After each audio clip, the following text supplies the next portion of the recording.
Hello जी, नमस्कार my dear friends. आत्मबंधन आप सबको, my dear creators, my dear masters. कैसे हैं आप सब? बिल्कुल अपनी लाइफ में आगे बढ़ रहे होंगे, खुश होंगे, हैप्पी होंगे और हेल्दी भी होंगे। यस, डेफिनेटली हम सबको हेल्दी भी रहना है, हैप्पी रहना है और अपने आप को पूरी हाई फ्रिक्वेंसी में रखना है। गाइस, तो पूर्णिमा चल रहा है, गुरु पूर्णिमा है।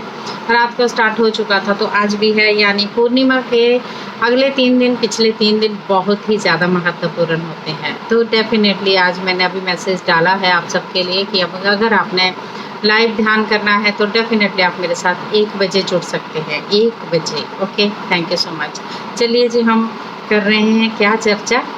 भविष्य मलिका पुराण की चर्चा। जो बुक में लिखा हुआ वो चीज़ें डेफिनेटली हो रही हैं। किसी को समझ आता है, नहीं आता है। कोई कह रहा नहीं नहीं, कलयुग तो अभी चल रहा है, अभी ख़त्म नहीं हुआ। तो इतनी उथल पुथल, इतनी पानी, इतना आग लगना, बहुत सारी चीज़ें हो रही हैं। धर्म धर्म के नाम पे गुंडागर्दी, धर्म के नाम पे मार पीट, ये सब चीज़ें चल रही हैं। मार काट, ये सब चीज़ें चल रही हैं। यहाँ कांगड़ी का प्रदर्शन, उनमें भी काफ़ी ज़्यादा झगड़ा हो रहा है। भाई, कांगड़ी लोगों को तो वैसे झगड़ा करना नहीं चाहिए, क्योंकि शिव के उपासक हैं वो। ठीक है, कुछ चीज़ें ऐसी हो जाती हैं, लेकिन शिव कभी नहीं बोलते कि किसी को दुख देख के आप मेरे लिए जुड़ो। नहीं, बिल्कुल नहीं। तो डेफिनेटली कुछ चीज़ें ऐसी हो रही हैं। तो चलिए स्टार्ट करती हूँ मैं अभी आगे का। तो भविष्य मलिका में इसमें बताया गया है ना कि पाकिस्तान और चीन मिलकर भारत के साथ युद्ध करेंगे। पाकिस्तान को तुर्की, ईरान, ब्रिटिश, अमेरिका और 13 मुस्लिम देश अस्त्र शस्त्र, सैन्य, अर्थ, सब प्रकार का सहयोग किया जाएगा। किसके लिए? पाकिस्तान के लिए ये सब जुड़ेंगे।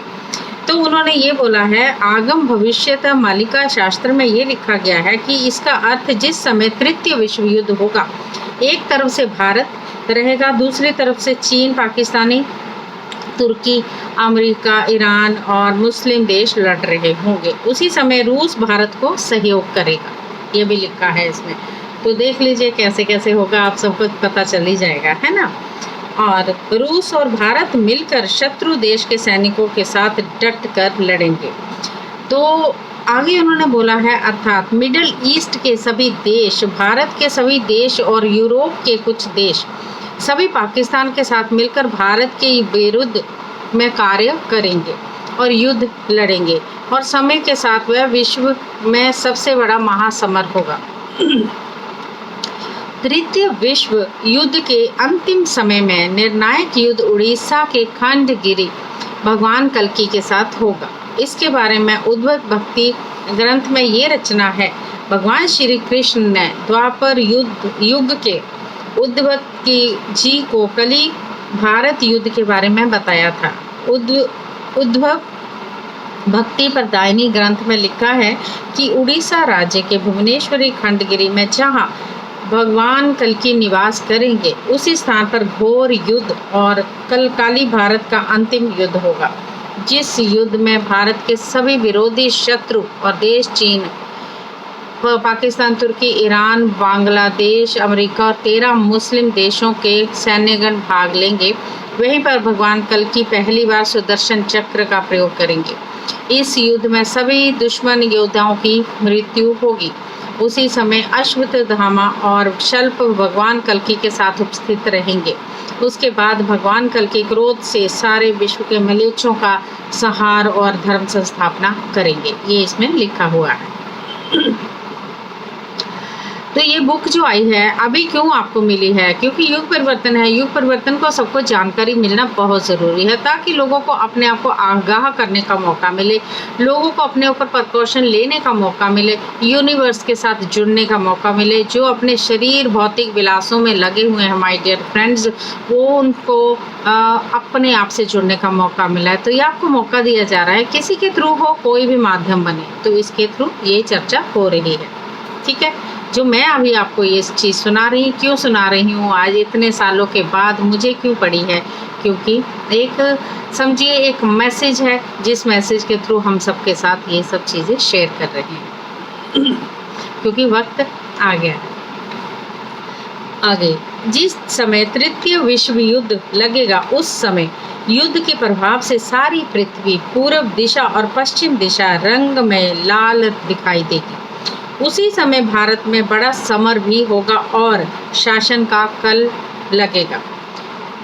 तो उन्होंने बोला है शासनकल के बारे में ये लिखा है कि वह एक गुरुत्वपूर्ण प्रसंग के बारे में रचना है, इसलिए यहाँ शब्द की भाषा को परिवर्तित किया गया है। तो उन्होंने ये कहा है भविष्य मालिका के अनुसार, इस बुक के अनुसार विश्व युद्ध के प्रमुख निर्णायक देश कौन से होंगे। ग्रुप नंबर 1 में बोला गया भारत, रूस, जापान, जर्मनी और फ्रांस। ग्रुप 2 में बोला गया है पाकिस्तान, चीन, तुर्की, अमेरिका, ईरान, मुस्लिम देश, ब्रिटेन, अफ्रीका और बाकी अन्य देश। ये ग्रुप 2 में होंगे। ग्रुप 1 में होंगे भारत के साथ रूस, जापान, जर्मनी और फ्रांस। महापुरुष अच्युतानंद दास और नित्य पंच सखाओं ने मालिका शास्त्र में बताए हैं कि जिस समय भगवान के अवतार कल की महाप्रभु धरती पर आगमन करेंगे, उसी समय कल की भगवान भक्त, संत, सज्जन और धरती की रक्षा के लिए, धर्म संस्थापना के लिए कार्य को आगे पीछे कर सकते हैं। धर्म संस्थापना का समय आगे बढ़ा सकते हैं और घटा भी सकते हैं, डिपेंड करता है कैसा होगा उनको। तो भगवान की लीला भगवान ही जाने। भगवान कल की युग निर्माण के लिए अवतरित होंगे। भगवान कल की कोटि ब्रह्मांड की जितनी भी परा अपरा शक्ति, अष्ट सिद्धि, नवनिधि, अणिमा, लघिमा, सभी देवी देवताओं को, सभी लोगों की शक्ति अपने पास रखेंगे। भगवान कल की अपनी इच्छा से जो संसार के लिए मंगलमय होगा वही करेंगे। अध्याय 20 में, अध्याय 20 में ये लिखा है वैश्विक आर्थिक मंदी हो सकती है। तो उसमें ये बताया गया तृतीय विश्व युद्ध शुरू होने से पहले पूरे विश्व में आर्थिक मंदी जैसी स्थितियां उत्पन्न हो जाएंगी। विश्व युद्ध के समय हानिकारक अस्त्रों के प्रयोग से कृषि जो है नष्ट हो जाएगी, यानी फसलें नष्ट होंगी, बहुत उथल पुथल हो जाएगी, जिस कारण भोजन जुटाना सभी के लिए एक चुनौती बन जाएगा। इसके बारे में पंच सखाओं ने मालिका शास्त्र में ये लिखा है कि दुनिया में किसी भी मनुष्य को सुख शांति नहीं रहेगी, चाहे गरीब हो चाहे करोड़पति, सब लोग समान हो जाएंगे। दुनिया में सभी लोग श्रीहीन, सुंदरताहीन और लक्ष्मीहीन हो जाएंगे। और जब तृतीय विश्व युद्ध लग जाएगा, उसी समय सोना और रुपया का कोई मूल्य नहीं होगा। और उसके ऊपर इसमें जो लिखा है मैं कैसे बताऊं। तो इसका सारे विश्व में महंगाई इतनी बढ़ जाएगी कि जिस कारण प्रचलित मुद्रा का कोई मूल्य नहीं होगा माय डियर फ्रेंड्स। ठीक है, कोई मूल्य नहीं होगा आपके गहनों का, आपकी इन चीज़ों का। तो क्यों इन चीज़ों में पढ़ना है गाइस, अपने ऊपर वर्क करना शुरू कर दीजिए। ओके, क्यों कराया जा रहा है ये ध्यान, क्यों बोला जा रहा है कि करो करो करो, क्यों पॉडकास्ट में इतनी चर्चाएं हो रही हैं, क्यों हो रहा है ये सब। तो आगे उन्होंने कहा विश्व युद्ध के कुछ दिन बाद सारे विश्व में आर्थिक आपातकाल, जरूरी कालीन स्थिति जारी होगी। इसका अर्थ उस समय विश्व की सभी सरकारें पैसों के ऊपर आपातकाल लगाएंगी और विश्व में आर्थिक आपातकाल लगेगा। उसी समय विश्व में कोई भी छोटा या बड़ा नहीं बचेगा, सभी समान हो जाएंगे। जितनी भी संपत्ति धरती पर है वह संपत्ति भूकंप, जल प्रलय, पंचभूत प्रलय में तबाह हो जाएगी। किसी के पास गर्व, दव, अहंकार नहीं रहेगा। किसी भी मनुष्य की सुंदरता, घर, मकान, वैभव, संपत्ति नहीं रहेगी। सब छिन्न भिन्न हो जाएगा। डर लगा? डरना भी चाहिए। तो क्यों अपने आप पे काम करना नहीं ज़रूरी समझते आप सब? मैं ध्यान कराती हूँ, ध्यान नहीं कर रहे हैं और बोल रहे हैं कुछ नहीं होगा, तो डरना तो चाहिए गाइस। तो डरना, मैं तो बोलती हूँ, मना है। अपने पे काम कीजिए, कुछ भी हो जाए हम तो ऐसे निकल जाएंगे, पता भी नहीं चलेगा। ओके, इसलिए इस विपरीत समय में मानव सभ्यता के समय धर्म का रास्ता, धर्म की शरण, भगवान का नाम, भजन कीर्तन के सिवा कोई संपत्ति नहीं है माय डियर फ्रेंड्स। जिस मकान, जिस वैभव, जिस संपत्ति के लिए मनुष्य आज गर्व करता है, सब कुछ धूमिल हो जाएगा। ठीक है, इतनी प्रॉपर्टी है हमारे पास, इतने सारे मकान हैं हमारे पास, आए भाई, रहना तो एक ही में, कमरा भी एक ही चाहिए। ठीक है, तो क्या करना है, इतना किराए पे देना है, इन्वेस्टमेंट करनी है, ये करना है, वो करना है। अरे रुक जाओ, थम जाओ। वक्त सबका एक सा नहीं होगा, सबका एक जैसा होगा। आगे उन्होंने बोला है, जिस समय तृतीय विश्व युद्ध होगा उसी समय किसी भी देश की क्षमता किसी भी देश का शासन राष्ट्रीय अध्यक्षों के नियंत्रण में नहीं रहेगा। ऊपर में तो सभी शासन करेंगे, शासन नियंत्रण आदि शक्ति योग माया माता विरजा देवी के हाथ में रहेगा। सारे विश्व में माता विरजा देवी के नेतृत्व में देवी देवताओं का शासन चलेगा। मालिका शास्त्र के अनुसार मीन राशि में शनि के चलन के बाद से शेयर बाजारों की स्थिति भी गिर जाएगी, महंगाई बहुत अधिक स्तर पर बढ़ जाएगी। पंचभूत प्रलय। नेक्स्ट आपका अध्याय है 21। तो इन्होंने लिखा है कि मालिका शास्त्र में पंच सखाओं ने ये लिखा है कि भगवान कल्कि किस प्रकार पंचभूत के माध्यम से संहार लीला करेंगे। उन्होंने ये कहा है, आगे श्लोक दिया हुआ है, उसका मैं अर्थ आपको बताने वाली हूँ। उन्होंने कहा है कि भगवान कल्कि पंचभूत को साथ लेकर धर्म संस्थापना करेंगे। आकाश, वायु, अग्नि, जल और धरती, इन सभी पंचभूत विश्व युद्ध और रोग महामारी ये सब कल्कि लीला के माध्यम बनेंगे। तो अच्युतानंद जी लिखते हैं, महापुरुष अच्युतानंद जी लिखते हैं कि पाप के कारण ये सोने की धरती छिन्न भिन्न हो जाएगी और बिना कारण के बिना किसी बीमारी से मनुष्य लोगों की मृत्यु होगी, जिसे गुप्त मृत्यु कहा जाता है। उसी समय मनुष्य लोग इन सब लक्षणों को देखते हुए कुछ नहीं देखने का अभिनय करेंगे। ऐसा होगा। महापुरुष अच्युतानंद दास ने विराज कल्प ग्रंथ में भगवान कल्कि का जन्म स्थान कैसे विनाश होगा इसके बारे में ये लिखा है। उन्होंने लिखा है कि ऐसी आपदा का समय आएगा जब उड़ीसा को जाने का रास्ता नहीं बचेगा और उड़ीसा का शेष भारत से संपर्क कट जाएगा और भगवान कल्कि का जन्म स्थान संपूर्ण नष्ट हो जाएगा। कुछ हाथ गिनती के भक्त ही जिंदा बचेंगे, कुछ लोग ही जो भक्त हैं, असली भक्त वही जिंदा बचेंगे। तो उन्होंने ये भी लिखा है कि कल्कि जल प्रलय के माध्यम से संसार में मलेच्छों का बड़ा विनाश करेंगे, इसके बारे में भी रचना है। तो उन्होंने ये कहा है, पूर्व दिशा से समुद्र का जल पतन होगा, दक्षिण में स्थित देश जल समाधि लेंगे। उसी समय श्री जगन्नाथ धाम की ओर समुद्र की लहरें आएंगी। समुद्र की लहरें श्री जगन्नाथ महाप्रभु के मुख्य मंदिर से आकर टकराएंगी। यहाँ महापुरुष अच्युतानंद जी लिखते हैं, मनुष्य कर्त पाप के कारण समुद्र किनारे लांग कर सारे विश्व में अशेत क्षति साधन करेगा।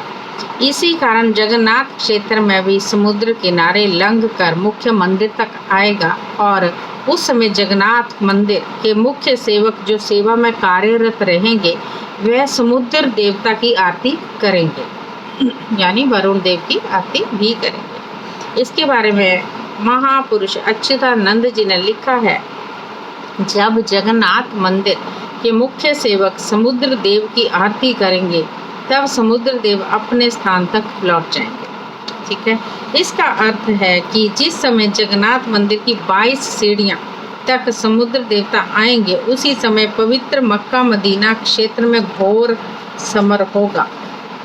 इसके बाद उन्होंने ये लिखा है कि समुद्र 3 बार किनारे लांघ कर विश्व में मुख्य जल प्रलय करेगा।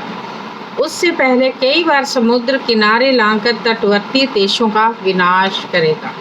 ठीक है, देखिए मैं ये भगवान, मेरे को भी लगा कि लोगों को पता चल रहा है या नहीं चल रहा, चल भी रहा होगा मुझे नहीं मालूम, लेकिन मुझे जो लगा कि मुझे भी ये इसकी चर्चा बुक के द्वारा आपको सुना देनी चाहिए, ताकि जो अभी तक इन चीज़ों के मान नहीं रहे हैं तो शायद अपने पे काम करना शुरू कर दें माय डियर फ्रेंड्स। तो उन्होंने ये बताया है आगे, पूर्व दिशा से समुद्र आकर जगन्नाथ मंदिर को जल प्लावित करेगा और मंदिर की 22 सीढ़ियों तक पर मछलियां खेलेंगी। उसी समय जगन्नाथ भगवान कल्कि रूप में सारे संसार में संहार लीला करेंगे विश्व में। और जल के देवता वरुण देव रत्न सिंहासन पर बैठेंगे। अकस्मात समुद्र में सुनामी आकर बड़े बड़े पहाड़ियों और जल प्लावित करेगी। उसी समय सारे संसार में कल की भगवान के भक्तों की लीला और भक्तों की संख्या बहुत बढ़ेगी। तो जल प्रलय के कारण इतना विनाश होगा जो आज तक दुनिया में किसी भी कभी मनुष्य ने देखा ही नहीं है। इतना अधिक विनाश होगा जिसे अगर आंखों से देखेगा तो चेतनाहीन हो जाएगा और विकराल विनाश लीला गुप्त संभल क्षेत्र पर होगी। उत्तर मेरु पिघलने के कारण दक्षिण में रहने वाले विश्व के देश जल प्रलय की चपेट में आएंगे और विश्व में सभी देश में जल प्रलय होगा। नदियों में ऐसी बाढ़ें आएंगी कि कभी इतिहास में किसी ने नहीं देखी होंगी। बारिश से प्रभावित अंचल में जल प्रलय से घर संपत्ति और मनुष्यों के लिए विनाशकारी स्थिति सृष्टि होगी।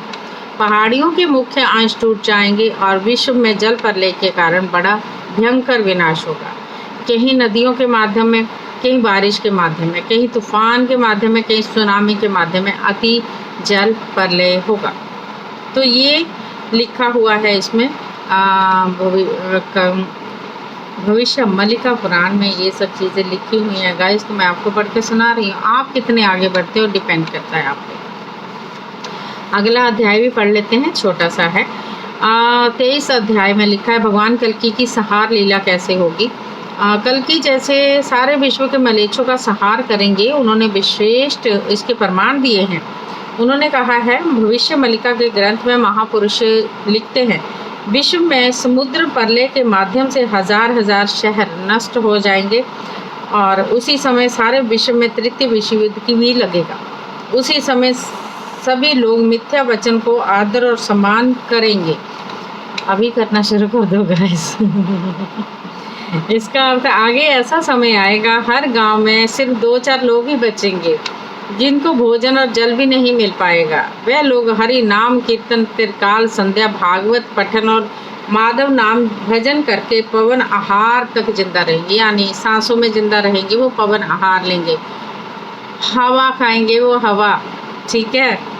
तो सोचो क्या होगा। परम गुप्त मल्लिका में ये लिखा हुआ है कि सारे ब्रह्मांड में भगवान कल्कि का काल चक्र भ्रमण करके पापियों का संहार करेगा और 7 गांव में से 1 गांव बचेगा। आगे ऐसा समय आने वाला है, ठीक है। अगर 7 गांव होंगे इसमें 1 गांव बचेगा, उसमें भी डिपेंड करता है। छोटा सा और है, वो भी सुनाई देती हूँ आपको। छोटा तो नहीं है, यस बड़ा है, फिर भी ये कल सुनाऊंगी, ठीक है। यस 24वां अध्याय हम कल इसमें रोग महामारी के बारे में चर्चा की गई है। रोग महामारी के बारे में बताया गया है, अनजान बीमारी के बारे में। तो गाइस भविष्य मल्लिका पुराण में ये सब चीज़ें बताई गई हैं जो मैं आपको आज बिल्कुल सुना रही हूँ। और जिन्होंने नहीं पढ़ी है बुक खरीद के भी पढ़ सकते हैं, और जिन्होंने जो सुनना चाहते हैं मेरे अधीन भी सुन सकते हैं माय डियर फ्रेंड्स। तो क्या करना है आज ही समझ लीजिए, अपने आप को बचाने के लिए एक ही मात्र सहारा है, ध्यान ध्यान ध्यान। साधना से जुड़ जाइए, ईश्वर का नाम तीनों टाइम लेते रहें, कुछ भी लालच ना करें, इधर उधर की गॉसिप में चर्चा ना करते हुए अपने आप पे वर्क करें। कर्म हमारा है ना, तो हमें ही जीना है उसको, ठीक है। तो सबके साथ नहीं, अपना साथ यानी अपने साथ रह के एक समान जुट होकर हम सबको आगे बढ़ना है, ठीक है। All the best, thank you so much.